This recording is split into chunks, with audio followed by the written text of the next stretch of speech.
is Dolly Warden.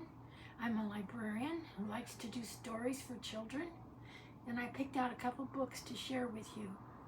The first one that I've got here is called Alexander and the Terrible, Horrible, No Good, Very Bad Day.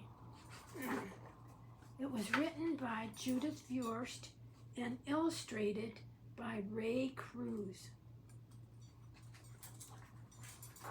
Here's Alexander looking not very happy.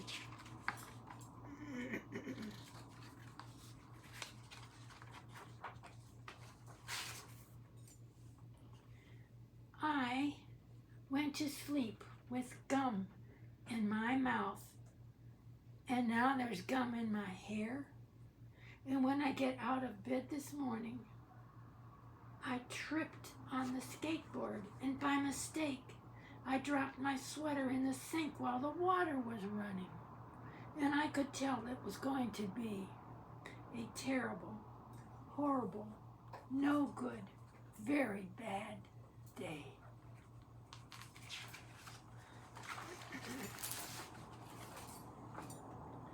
At breakfast, Anthony found a Corvette Stingray car kit in his breakfast box cereal. And Nick found a junior undercover agent code ring in his breakfast cereal box. But in my breakfast cereal box, all I found was breakfast cereal. I think I'll move to Australia.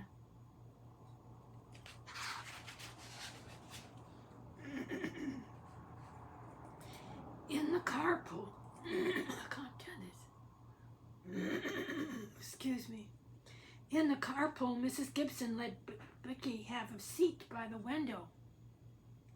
Audrey and Elliot got seats by the window, too. I said I was being scrunched. I said I was being smashed. I said if I don't get a seat by the window, I'm going to be car sick. No one even answered. I could tell it was going to be a terrible, horrible, no good, very bad day. At school, Mrs. Dickens liked Paul's picture of the sailboat better than my picture of the invisible castle.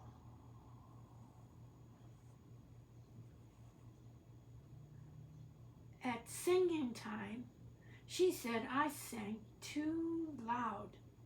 At counting time, she said I left out 16. Who needs 16? I could tell if it was going to be a terrible, horrible, no good, very bad day.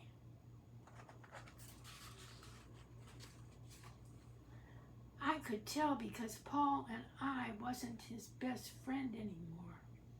He said I wasn't his best friend anymore. He said that Philip Parker was his best friend, and that Albert Moyo was his next best friend, and that I was only his third best friend.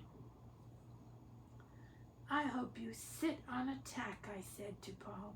I hope that the next time you get a double-decker strawberry ice cream cone, the ice cream part falls off the cone part and lands in Australia.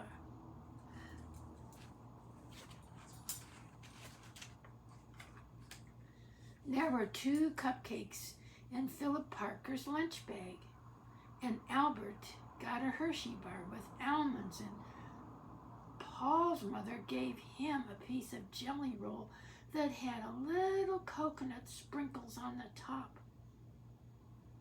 Guess whose mother forgot to put in dessert? It was a horrible, terrible, no good, very bad day.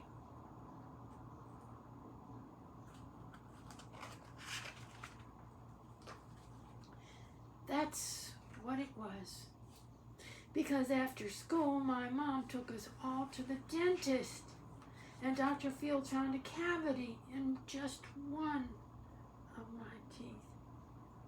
Come back next week and I'll fix it, said Dr. Fields. Next week, I said, I'm going to Australia.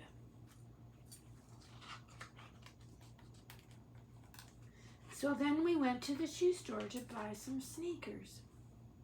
Anthony chose white ones with blue stripes, and Nick chose red ones with white stripes, and I chose blue ones with red stripes. But then the shoe man said, "Oh, we're all sold out. They made me buy plain old white ones, but you can't make me wear them."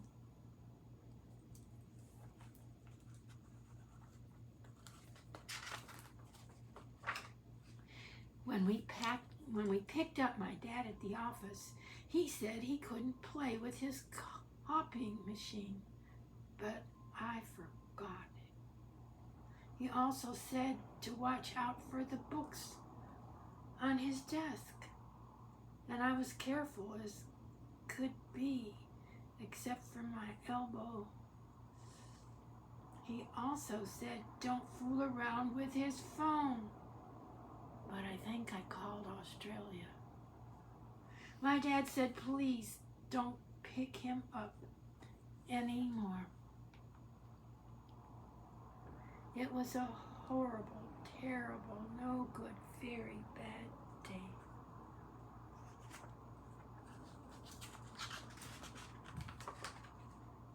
There were lima beans for dinner, and I hate lima beans.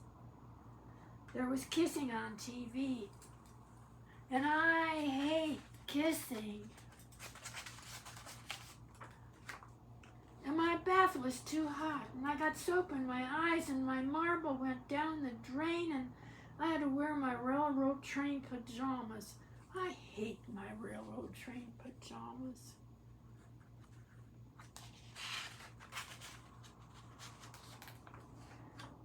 When I went to bed, Nick took back the pillow he and I could keep, and the Mickey Mouse nightlight burned out and bit my tongue. The cat wants to sleep with Anthony, not with me. It was a terrible, horrible, no good, very bad day, and my mom says some days are like that. The end. Even in Australia.